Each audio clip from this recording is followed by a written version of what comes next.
आशीर्वाद के लिए भेज देना।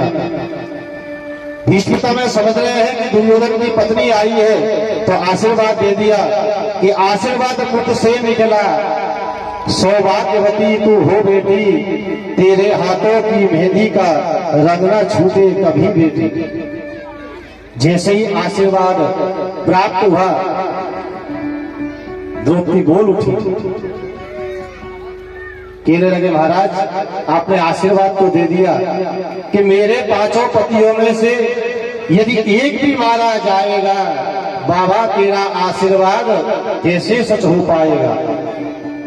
महाराज तुमने प्रतिज्ञा करी है कि कल पांडव दल में से एक मारा जाएगा, और मेरे तो एक नहीं 5 पति है, अगर उनमें से अगर मर गया तो मैं सौभाग्यवती कैसी रही।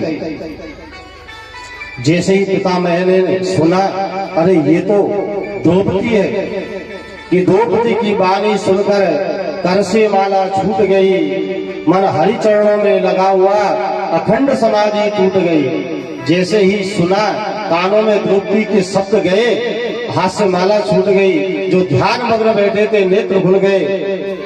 द्रौपदी से पूछा तुम्हें यहाँ कौन लेके आया। द्रौपदी कुछ नहीं बोली, पीछे की तरफ देखा तो पीछे भीष्म पितामह ने क्या देखा कि कोने में जाकर देखा, कोने का दृश्य निराला था, पीतांबर की साड़ी ओढ़े व खड़ा बांसुरी वाला था। कन्हैया जी को देखा, वो भी स्त्री के वेश में, पीतांबर की साड़ी पहन रखी है। कहते हैं द्रौपदी की चप्पल भी पीतांबर के कोने में, अब कृष्ण रह गए हंसने में और पितामह रोने में। जैसे ही देखा, कहने लगे महाराज तुम्हारी माया का कोई पार नहीं पा सकता,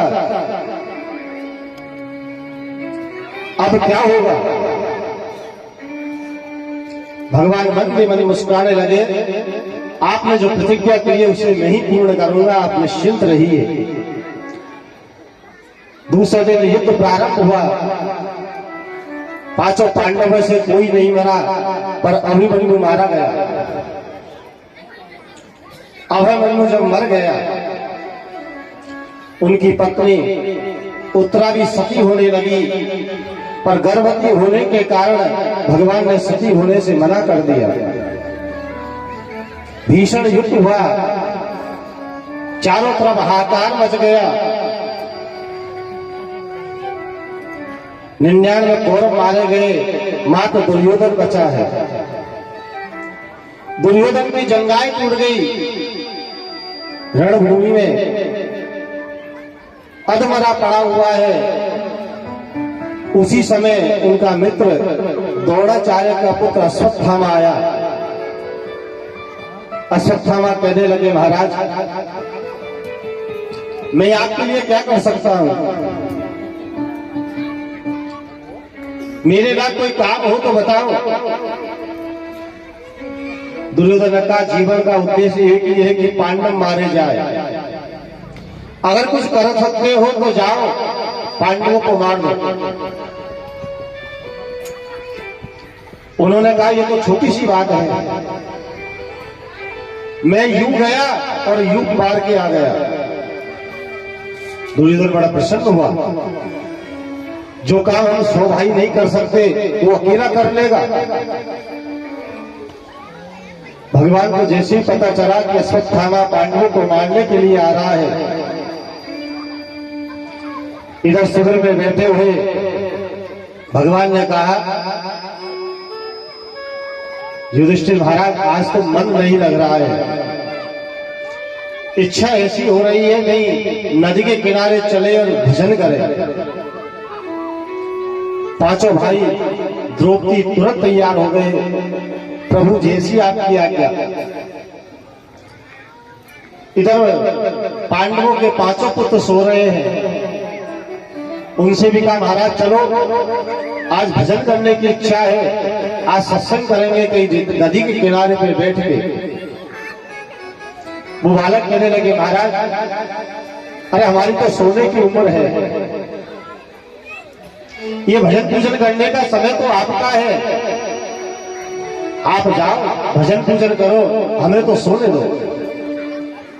भगवान कहते हैं मैं व्यक्ति को आज ये तो आपके गुरु का बालक है, ये ब्राह्मण है, इसका अगर तुमने वध कर दिया, इसको अगर मार दिया तो तुम्हें ब्रह्म हत्या लग जाएगी। महाराज इसे छोड़ दो। आज जैसे मैं अपने पुत्रों के वियोग में तड़प रही हूं, अगर ये मर जाएगा तो कल हमारी गुरु माता भी इसके वियोग में कितना तड़पेगी। ये माँ के वियोग को माँ ही समझ सकती है। बेटा चाहे कितना भी कपूत हो जाए, पर माँ के लिए वो हमेशा लाडला रहता है। सूत जी महाराज वर्णन कर रहे हैं, राजन अर्जुन ने भगवान की तरफ देखा, महाराज मैंने प्रण किया है कि जिसने हमारे पुत्रों का वध किया उसे मैं जीवित नहीं छोड़ूंगा। इधर द्रौपदी कह रही है कि इसे मारो मत, अब मुझे क्या करना चाहिए। भगवान ने कहा द्रौपदी कह रही है वो सही है, ब्राह्मण को कोई मारना नहीं चाहिए, मारने से ब्रह्म हत्या लग जाती है। संसार में सबसे बड़ा पाप है ब्रह्म हत्या, पर आताताई को छोड़ना भी नहीं चाहिए, ये भी सत्य है। जिसने छोटे छोटे बालकों का वध कर दिया उसे क्या छोड़ना। अर्जुन कहने लगे महाराज तुम भी दोगली बात करते हो,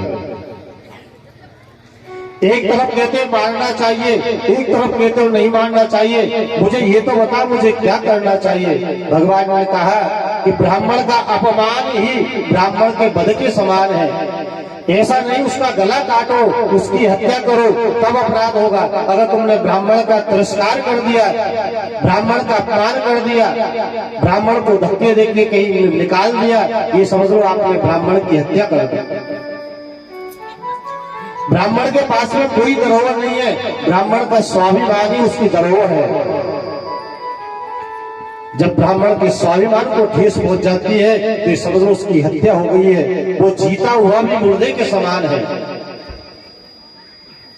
अब ऐसा करो, इसके मस्तक पे मणि लगी हुई है, इसका मुंडन कर दो, इसके मस्तक से मणि निकाल लो तो इसको धक्के देके शिविर से बाहर कर दो। अर्जुन ने अश्वत्थामा का मुंडन कर दिया, मस्तक पर जो मणि लगी थी वो निकाल ली और दुथरार के फटकार के धक्के देके शिविर से बाहर निकाल दिया। अश्वत्थामा अपने इस अपमान को सहन नहीं कर पाया, कहने लगे महाराज तुमने मेरा अपमान तो कर दिया पर इसका बदला मैं जरूर लूंगा। मैं तुम्हारे वंश को आगे नहीं बढ़ने दूंगा, उत्तरा के घर में जो बालक है मैं उसे भी मार दूंगा, आपका वंश यही खत्म हो जाएगा। सूत जी महाराज वर्णन कर रहे हैं, राजन युद्ध जब समाप्त हो गया,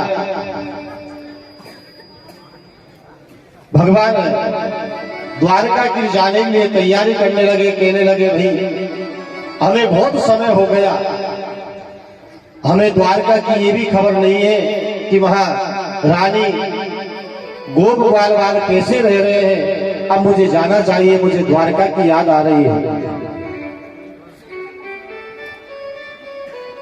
कुंती से कहा हुआ अब मैं द्वारका को जा रहा हूं, जो भी आपको मांगना है मांग लो।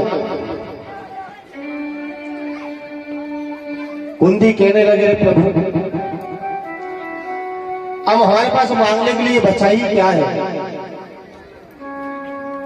जब से मेरे बालकों ने होश संभाला है तब से तुम उनकी रक्षा करते हुए आ रहे हो।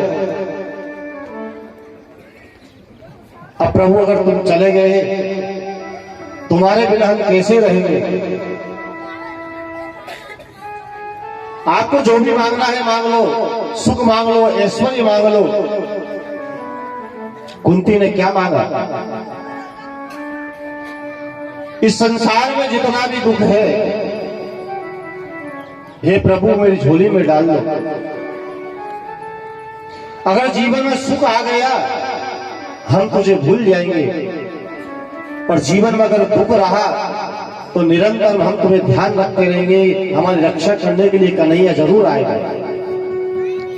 क्या सुख के माथे सर पड़े जो नाम हरि को जाए, बलिहारी बा दुख की जो पल पल नाम रटाए।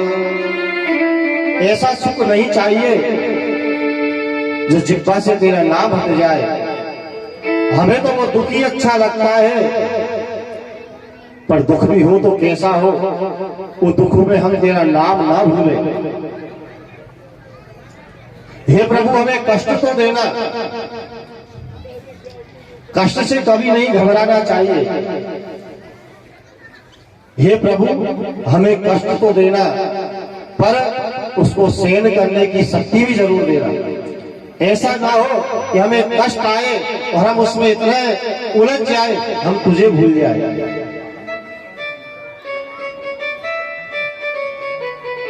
इधर भगवान जाने के लिए तैयार है, रथ खड़ा हुआ है, एक हाथ से भगवान ने रथ को पकड़ रखा है, एक चरण रथ के ऊपर रखा है, एक जमीन पे रखा हुआ है, एक हाथ से भगवान सबको आशीर्वाद दे रहे हैं।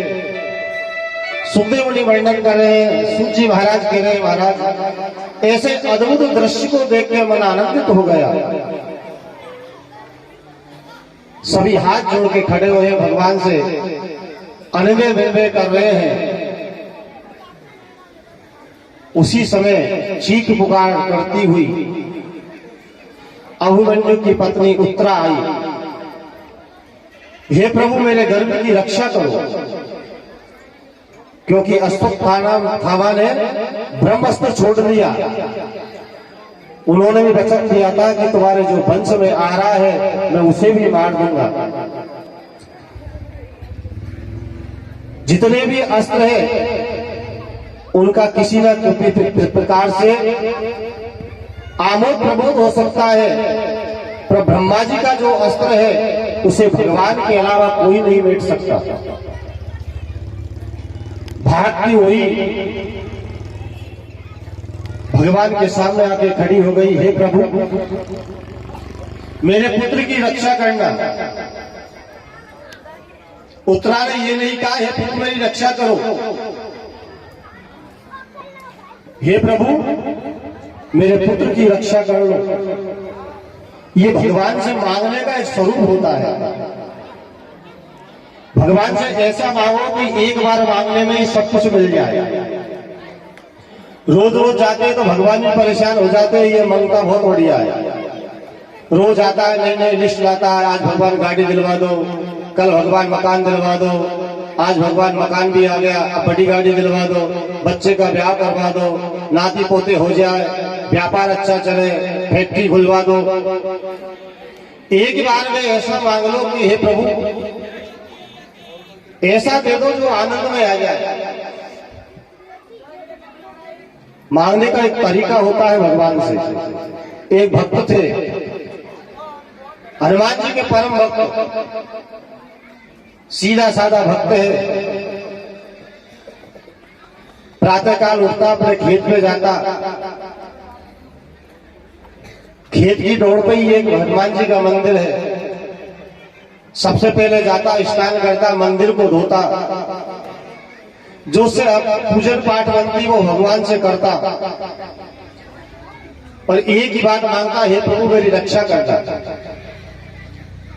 हे प्रभु कृपा बनाए रखना। दिन भर खेती बाड़ी का काम करता, शाम को आता, भोजन करता, सो जाता। ये कई वर्षों से नित्य क्रिया चली हुई आ रही थी। एक दिन हनुमान जी ने सोचा मेरे भक्त ने आज तक मुझसे कुछ नहीं मांगा, आज क्यों ना इसको दर्शन दिए जाए। जैसे ही वो अपने खेत पे पहुंचा, हनुमान जी के मंदिर पे जैसे ही चढ़ा, सामने हनुमान जी महाराज प्रकट हो गए। कहने लगे भक्त तेरी भजन पूजन से, तेरी मन की जो श्रद्धा है उससे मैं बड़ा प्रसन्न हो गया। मांगो, क्या मांगना चाहते हो?